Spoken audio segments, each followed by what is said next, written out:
Speaker. I don't put words in your mouth. But I concur absolutely what the President said. It's a clear violation of the Geneva provisions for the protection of prisoners of war, and it will have very, very strong repercussions not only throughout the United States but throughout the world if these violations continue. Mr. President, no, I can't do a press conference. I do want to say something, though, about the Baltic states. I am increasingly concerned. We had a statement on that yesterday. I would again appeal to the Soviet Union leaders to resist using force. And we've heard the European countries speaking out on this now, and the world is very much concerned about that as well. So thank you all very much. Will he be held accountable, Mr. President? Will he be held accountable? You can count on it. You can count on it. Is that what you got it, sir? You can count on it? This is big.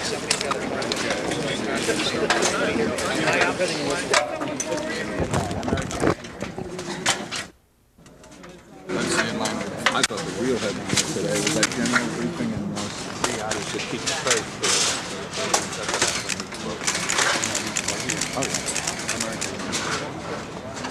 Now you got it mad, right?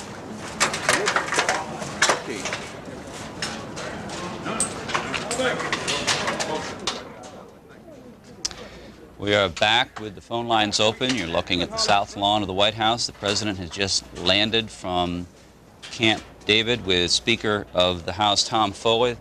Took a few questions with the press corps assembled there. The primary subject was the treatment of prisoners of war by the Iraqis, American prisoners of war, coalition prisoners of war. And we continue to look for your opinions, your reactions to the events of the Gulf War. And saw, Mr. Feith. I think that the United States is necessarily going to have to carry some of its war aims a bit beyond what was announced at the beginning of the operation. The liberation of Kuwait is one issue, but prosecuting the Iraqi political and military leadership for war crimes is another one, and I think that the emphasis now that the President made reinforces what the British Prime Minister made a few hours ago on the importance of holding the Iraqi leadership accountable legally for its aggressions and its mistreatment of prisoners of war and the like. I am intrigued by the title of your past position of Deputy Assistant Secretary for Negotiations Policy, and in the context of a lot of the comments our audience is making or are making about how we got into this situation. What do you say to the proposition that there was never an opportunity for a settlement because President Bush didn't allow Saddam Hussein any place to go in terms of negotiations, that it was all or nothing? Is that a fair criticism of the American approach to the Iraqis? It's a criticism only if you believe that principle has nothing to do with it. The United States insisted from the beginning that Iraq withdraw from Kuwait, and that an aggression by Iraq against a peaceful, essentially defenseless neighbor could not stand and was a violation of international law and had to be reversed. There's no compromise available between saying aggression will not be rewarded and aggression will be rewarded. There was nothing really to negotiate about as far as the basic position that the United Nations took on the evacuation of Iraqi forces from Kuwait.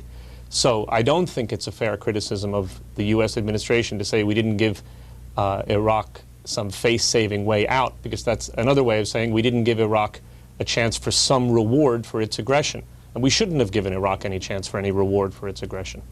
Is it a fair comparison to make that President Kennedy's negotiation in the Cuban Missile Crisis did offer such an out and averted a world crisis, and this situation did not? And what differences do you see between the two situations? Well, one would have to get into a lengthy historical discussion, but I think that the cases are very distinguishable. one of the points that I think is very interesting is that no leader on the world stage since Adolf Hitler has so clearly demonstrated to Americans the limits of diplomacy as Saddam has. And it's something of an article of faith among Americans that all international problems have diplomatic resolutions. And I think we've come to see in the case of Saddam that there are some people in the world that are not interested in compromise. They're not interested in splitting the difference. They pursue aggressive policies violently and brutally, and the only way they can be dealt with is to stop them militarily. And I think it's an important lesson that the world is not always full of people who want to behave moderately and play by the rules, and with whom you can negotiate compromises. Phone lines are open. We'll go to the phones in just a moment as we talk with Douglas Feith. As we said, used to be Deputy Assistant Secretary of Defense for Negotiations Policy. He also served as special counsel to Richard Perle when Richard Perle was the Assistant Secretary of Defense for International Security Policy. Mr. Feith also worked for the National Security Council in the White House, where he was a Middle East specialist. You may have seen his byline in the New York Times, the Washington Post, the Wall Street Journal, the New Republic, and other places. He's currently an attorney in private practice in Washington, D.C.? Yes. And the nature of your practice is? It's largely a business law practice. All right. Altus, Oklahoma is first up with Douglas Feith. Go ahead, please. You're on the air. Yeah, Mr. Feith, I'd like for you to explain what President Bush is talking about, the New World Order. Could you explain that to us? I think that topic the term is a little bit vague, and it's unclear to me exactly what the president has in mind. I would think that part of what he has in mind is to increase somewhat the role that law plays in governing the relations among nations. There are certain rules that are recognized by some countries for the way states should behave. And if we can expand the community of nations that operates according to those rules, you could have a more peaceful world. It has to be recognized at the same time, as I mentioned before about Saddam Hussein, that not every ruler in the world, not every important actor in the world is going to allow himself to be governed by rules. And so it's like a domestic community. You maximize the role that law plays in regulating the behavior of people within your domestic community, but at the same time you have your police to deal with those people who refuse to play by the rules. What is negotiations policy in terms of your job title?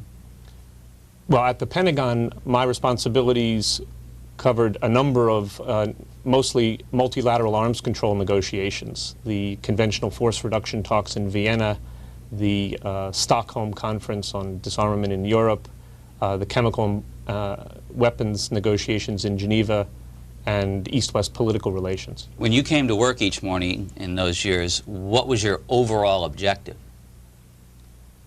Well, it was helping to formulate U.S. policy in those various arms control negotiations primarily. I also had responsibility for nuclear non-proliferation policy. And, but does that mean deciding what position to take as you go into a negotiation and then what the fallback might be, that kind of policy making? Exactly. Oh, okay. Then the title describes pretty well what you were doing. Austin, Texas, go ahead. Hi. I just wanted to comment on what's been a great topic of discussion today is the nature of the media coverage coming out of the Gulf. And a lot of people complaining about, what they consider to be sensitive coverage, and you shouldn't upset people at home and show them this. And I think the Pentagon is aware of that because they're censoring it very carefully. I think they're aware that if people really see what war is, we have the technology now, we can be there, witness it live. When people see the killing and they see what's happening, they will demand a negotiated settlement. And I don't accept that Saddam wasn't willing to negotiate. I think he wasn't willing to completely surrender his position, and neither was George Bush. You know, I think that there could definitely have been a negotiated solution if this deadline hadn't been set. And I mean, it's all just, you know, like face saving. But the other point about the coverage is people complaining about the media coverage of demonstrators. Well, I've taken part in several demonstrations. And there were quite a few people there, and we represent a segment of the people in this country. This is our opinion. We deserve to be seen. All right, caller, let me ask you before we go on to the next call.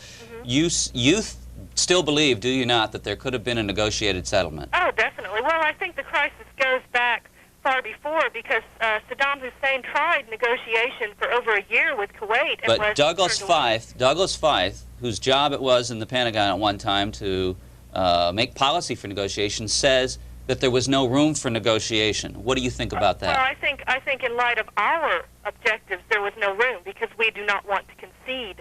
But it's obvious to me, when this crisis first broke, I went to my map on the wall and said, Kuwait is a part of Iraq, you know, and then went to my history book and said, the English, you know, the British and Americans took it away to set up, to control the Gulf, to control this rich oil region. It goes back a long way, and I think it's just a result of a warped foreign policy, and it's also kind of a failure of this so-called peace through strength policy. If peace through strength worked, after 10 years of spending $300 billion plus a year, why are we in war? All right, worked? Thank you. What do you think of that, Douglas Feith?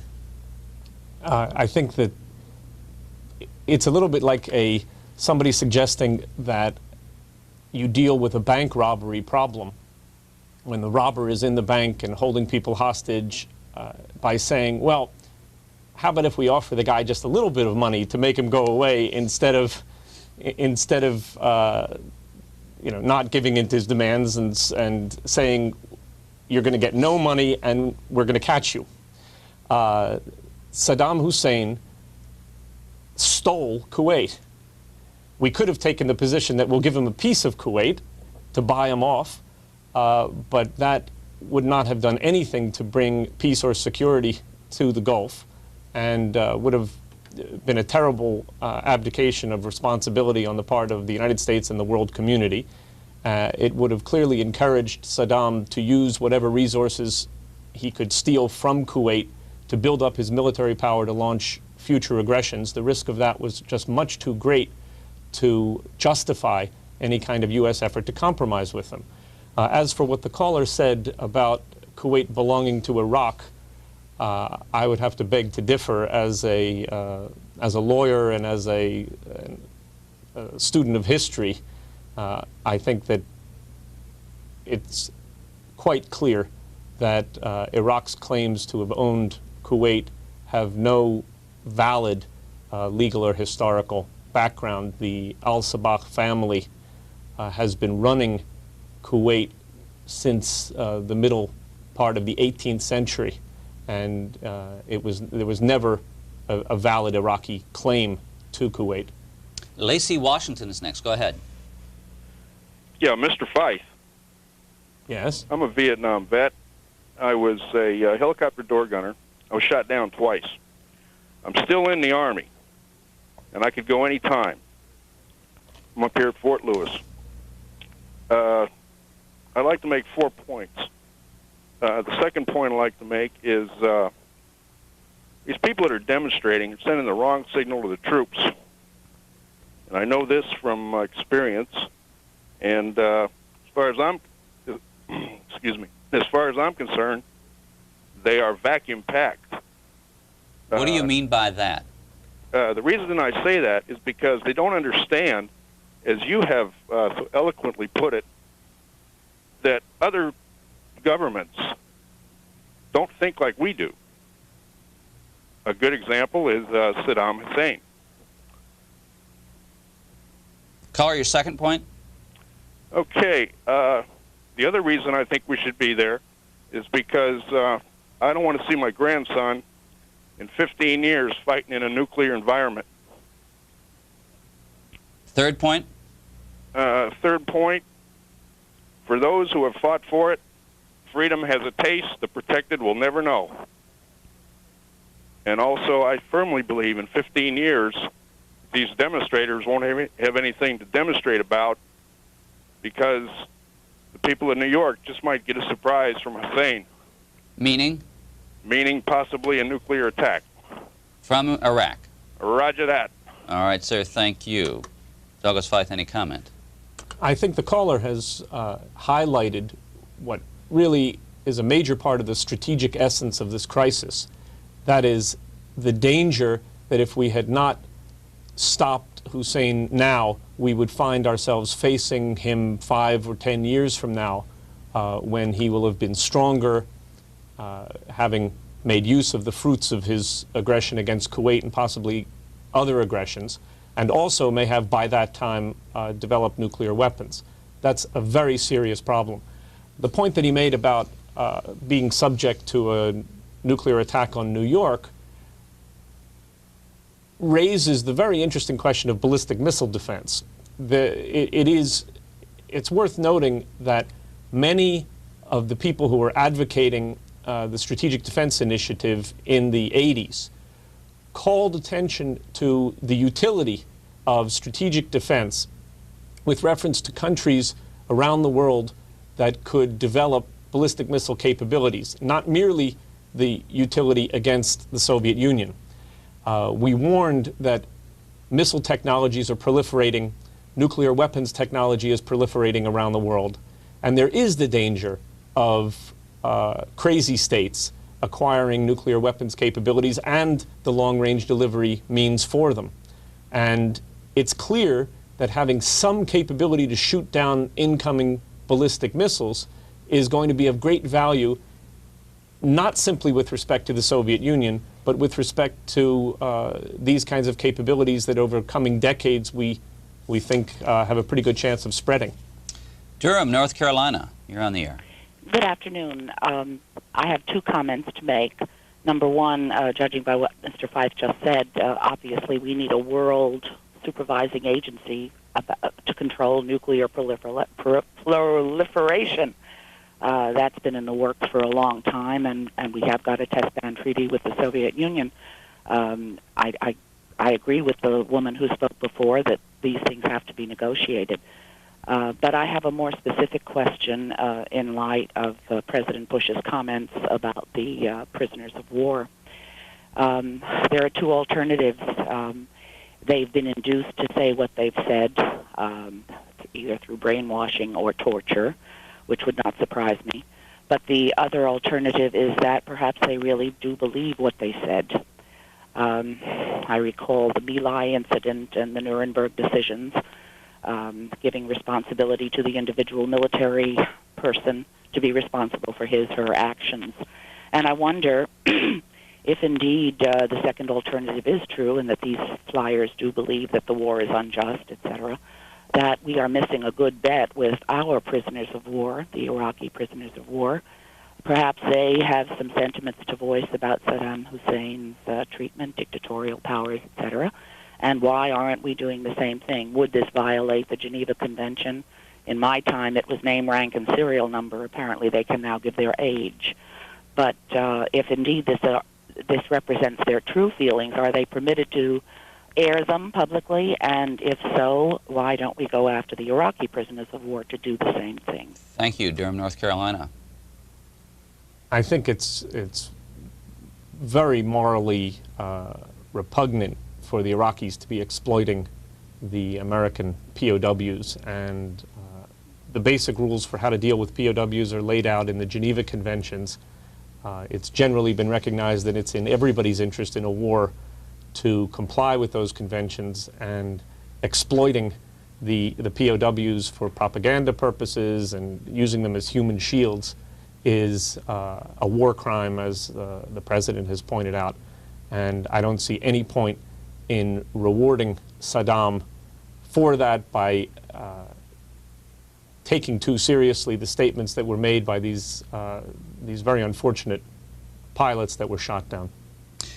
If the prisoners of war that the coalition has taken want to voluntarily express their negative opinions of Saddam Hussein, would it be a violation of the convention for the coalition to permit such public statements to be made?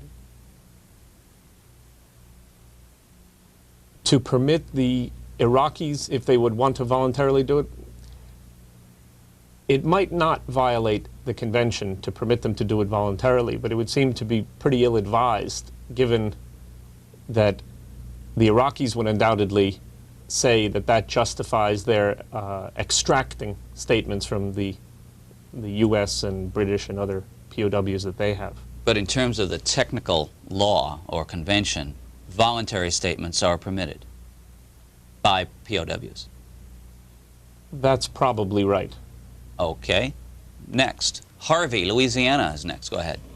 I'd just like to, for one, commend C-SPAN for the good programming that they've brought us over the years, and it's a great show. Secondly, I'd like to say that I am very surprised about the misinformation that they had down at Congress at the time when they were debating the issue of whether we should go to war or not. I noticed that one young lady, she was a representative, and I forgot what state it was from, but she commented that there's no way in this world we should send troops over to Saudi Arabia to protect the Saudi government and to reinstall the sheikhdom of Kuwait because they discriminated against women and whatnot. I think that's a very ethnocentric view of things.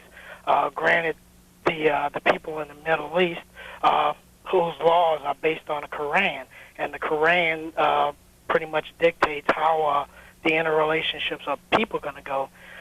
Secondly, I like to say that I don't disagree with the protest.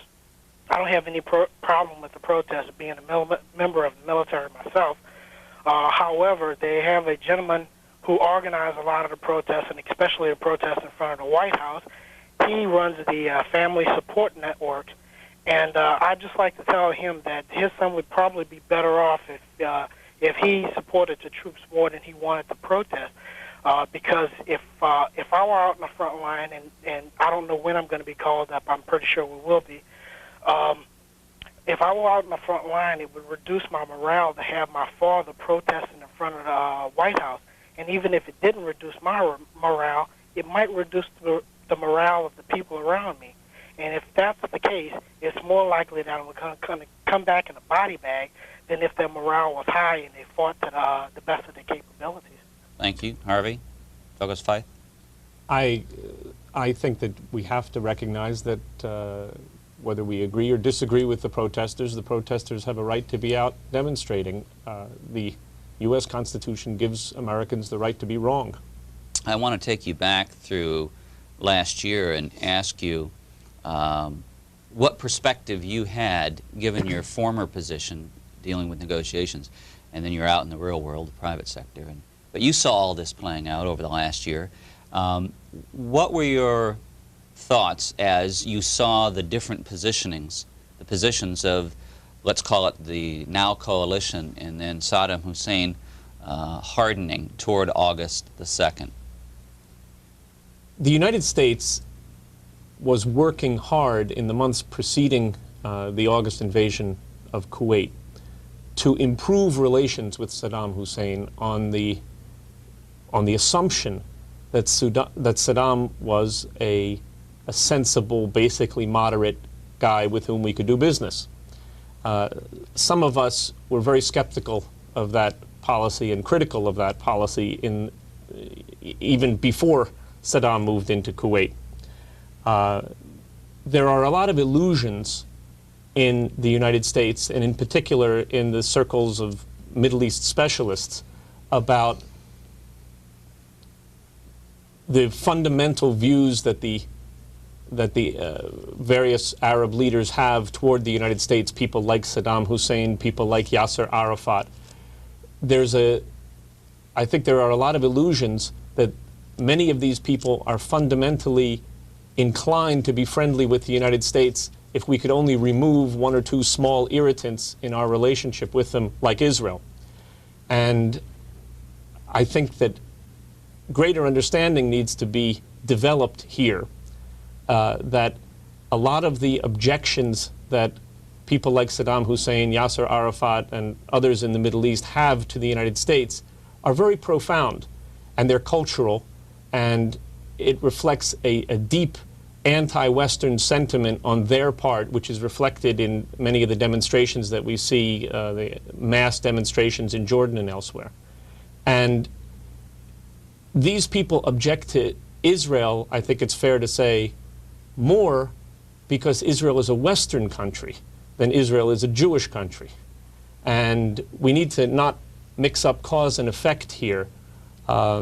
I don't think it is the case that people like Saddam are people with whom we can do business, nor do I think people like Assad or Arafat are people that we can do business with if we would only press Israel to cut a deal with them. These are people who are fundamentally, profoundly antagonistic to Western values, Western democratic institutions, and Western interests. So last year, as you were watching the two parties move into position, was it inevitable that we wound up where we are, or was there ever an opportunity to finesse it?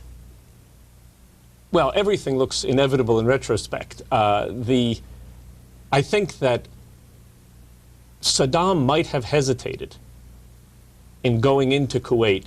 I think he would have hesitated in going into Kuwait if we had given him a strong signal that we were going to meet that aggression with the kind of response that we in fact mustered against him. We gave him the opposite signal, and the now notorious interview between Saddam Hussein and the U.S. ambassador to Iraq that occurred a few weeks before the invasion in August demonstrates that we were signaling to Saddam that we viewed Iraq's problems with Kuwait as an internal Arab affair, and that we were unlikely to respond strongly if he should make a move against Kuwait. I think what that reflected is the standard view of our State Department bureaucracy in not making sharp threats. And so we made a mild statement that Saddam misread as American indifference to whether Saddam moves against Kuwait. When he moved, the president responded in a very bold, tough manner, and I'm sure Saddam was shocked that the United States took the strong position that President Bush did in the days following the invasion, because I think he had a clear impression that we wouldn't take that kind of position based on what he had been told by our diplomats beforehand. Kotati, California is next. Go ahead. Good morning. First of all, I'd like to make a couple of quick points. After I hang up, I'd appreciate it if you have a number to call the White House directly to register our opinions there. I'd appreciate your broadcasting that. Several of the viewers, or the callers earlier, talked about stopping Iraq's nuclear weapons development. And I'd like to point out that Israel stopped their nuclear weapons development in the past, or at least slowed it down significantly, without spending 5 days and 7,000 sorties. I believe that we have intercontinental ballistic missiles that are supposed to be accurate within 40 or 50 feet, and we could put a really big warhead on one of those and probably knock out a nuclear weapons development facility. Now, I did have a question for the expert, and that was that when we initially started going over into Saudi Arabia, it seems to me that Bush said the sanctions would take a year before we would know whether or not they were taking effect. And we didn't wait a year. We waited something around 5 or 6 months. Would you like to comment on that? I think that the problem with the sanctions was twofold. Number one, they would not have taken, they would not have squeezed Saddam sufficiently to have given us a reasonable chance of having him withdraw from Kuwait in a reasonable period of time, a period of time where we could have felt confident that the international coalition would hold. The second problem with them is that they would, even if they had squeezed Saddam with respect to Kuwait eventually, they would have done nothing to address the question of Iraq's capability to launch aggressions in the future. And what we have accomplished so far in the first several thousand sorties against Iraq is a major reduction in Iraq's ability to launch aggressions. So there's tremendous inherent value, even though we haven't yet gotten Iraq out of Kuwait, there's tremendous value inherent in the damage that has already been done to Iraq's military machine. The caller asked for the White House phone number, and that phone number is area code 202-456-1414. And we might even be able to put it up on the screen, but that's the number that is the most widely distributed, the number, I think that's the number that's used by everybody when they call to express their opinions on any national or international issue, and the one that the staff totes up and releases to the public. 202-456-1414. Is that your experience? I mean, you've been in the administration. Does a call to the White House, is it registered? Does it make any difference in terms of the administration's policy? All politicians count the mail, and they count the phone calls. My experience is that the counting tends to be very simple, tends to be binary. Elegant messages delivered with great complexity and sophistication to a political office are not likely to be credited for the full sophistication of the message. But calculations about this guy's for us, this guy's against us are made, and politicians pay very close attention. The political offices within the White House, the offices on Capitol Hill, pay very close attention to the kind of public responses they get to whatever they're doing. Well, if you want to do it, it's 202-456-1414. I haven't heard any counts so far. Maybe they've been too busy to do that sort of thing, or maybe the private polling organizations are doing quite enough of it. But the caller asked for it. That's the number. And the next call for Douglas Feith, who used to work in the Pentagon on negotiations policy. This call from Ocean City, New Jersey. Go ahead. Hello. I'm calling specifically about the POWs. I'm wondering if the White House has been looking into specialists on thought reform. I'm thinking particularly, excuse me, of Robert J. Lifton and Dr. Margaret Singer, who have studied this since the Korean POW incidents when they first came back from Korea and were making statements, had made statements on film denouncing the United States. Lifton wrote a book called Thought Reform and the Psychology of Totalism, and both Lifton and Singer, who were involved with those guys, have since been studying the use of mind control techniques as used by dangerous cults, allegedly by groups like the Unification Church. And I'm an investigative reporter, and what I found in interviewing young people coming out of some of these groups is within 48 hours, they can take a person who may be hostile to the ideas of the group and turn them completely around without using torture, without using physically abusive techniques, but rather using psychological pressure. And I guess that's my first question. The second part is, I'm a Vietnam-era vet, and I'd like to remind people who are complaining about the protesters that the reason we fought there and the reason we fought in our wars is to allow people to have a difference of opinion and to express it freely. And we're all happy to see people protesting in the Soviet Union now, and I think that if we're going to rejoice at that, we also should rejoice that we're still able to do that here. All right, sir, thank you. Ocean City, New Jersey, the general idea of how the Defense Department prepares personnel for capture. Well, there's training. I mean, they have courses for pilots on what to expect if they get captured and how to behave. Jacksonville, Florida is next. Go ahead, please.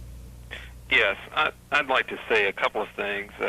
First of all, the educational system in America has produced an apathy, particularly among young Americans, such that reliance on official statements seems to be almost Orwellian, like his 1984 novel.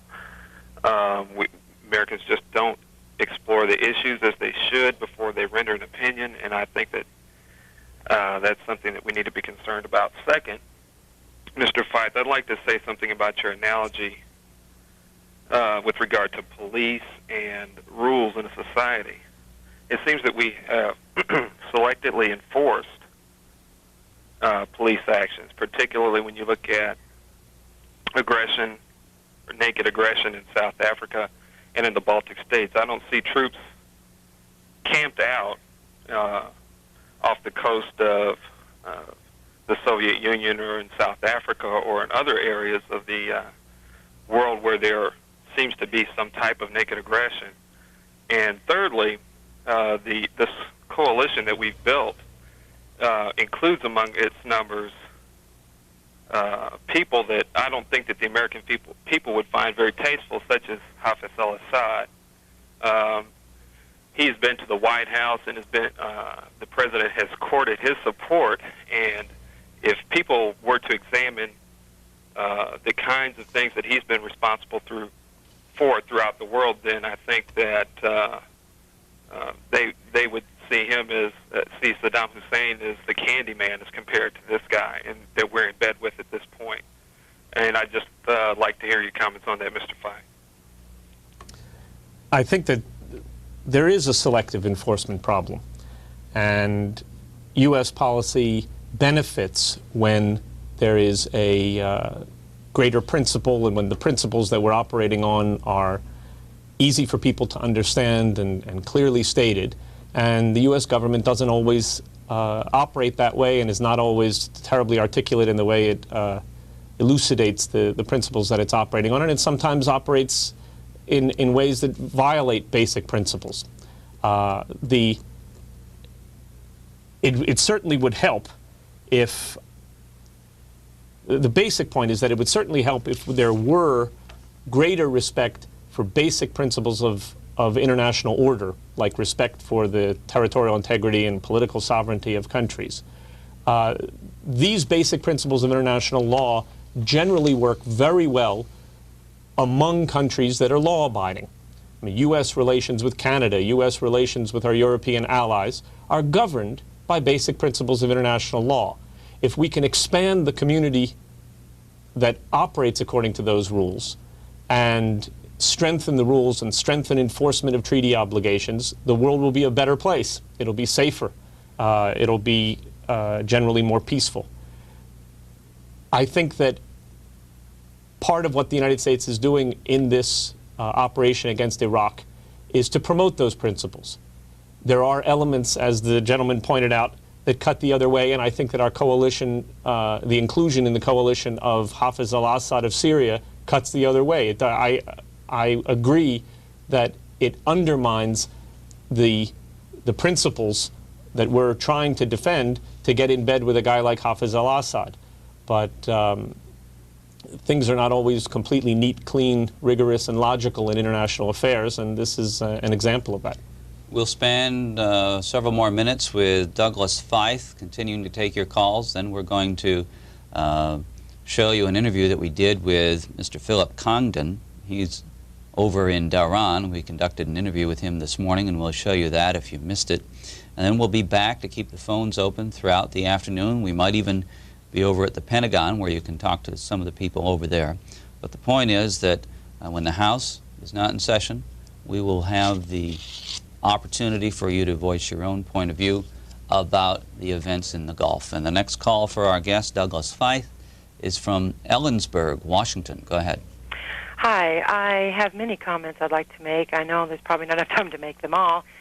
The first comment I'd like to make is I do support the troops 100%. I do believe that we should be over there. I don't believe that we should be letting Hussein do what he's doing. I have a comment about the anti-war protesters. I do believe they have a right to do what they're doing. However, I don't support what they are doing. I think that it could reduce the morale of the troops. However, I do think that they do know that more of us support them than not.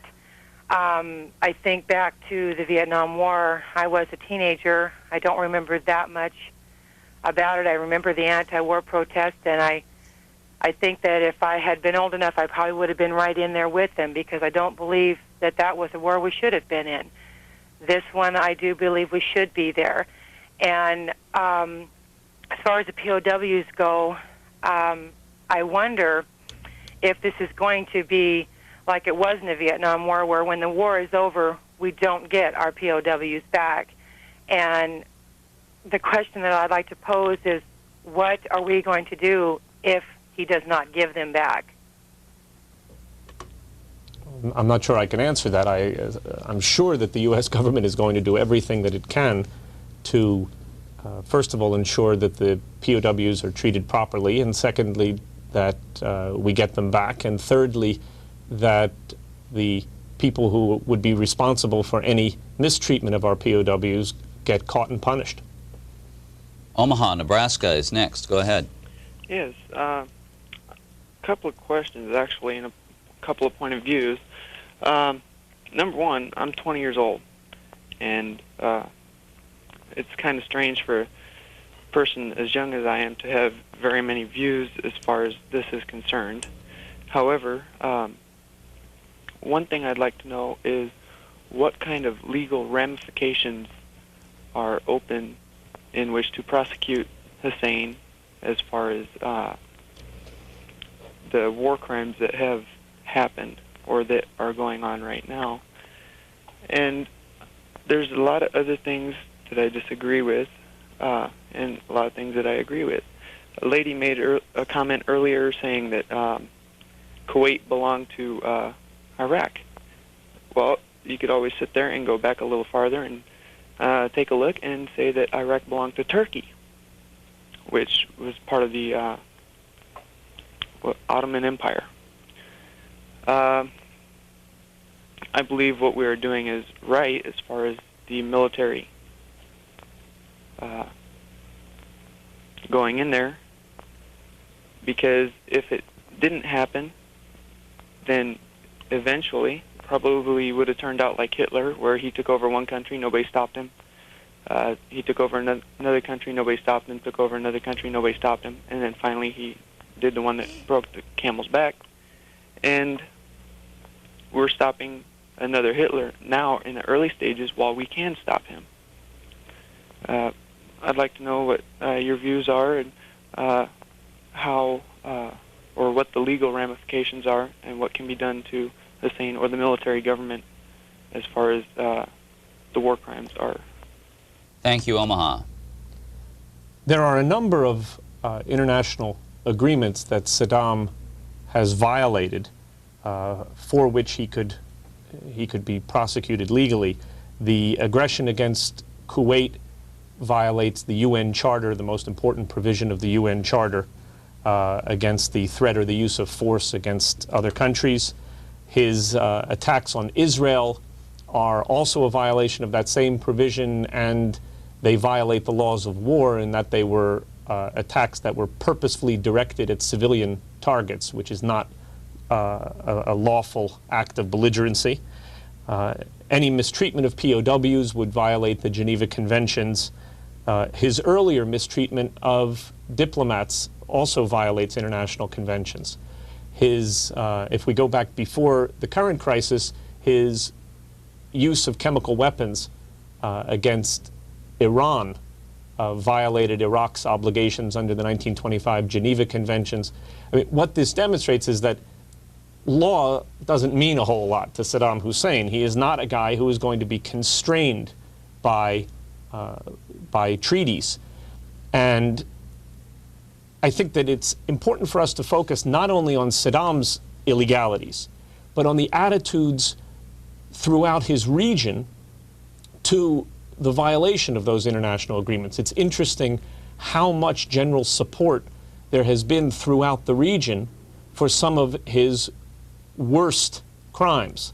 The attacks on Israel, for example, both the New York Times and the Washington Post today have articles on the delight that his attacks on civilians in Tel Aviv have been met with in the Palestinian Arab community in the territories.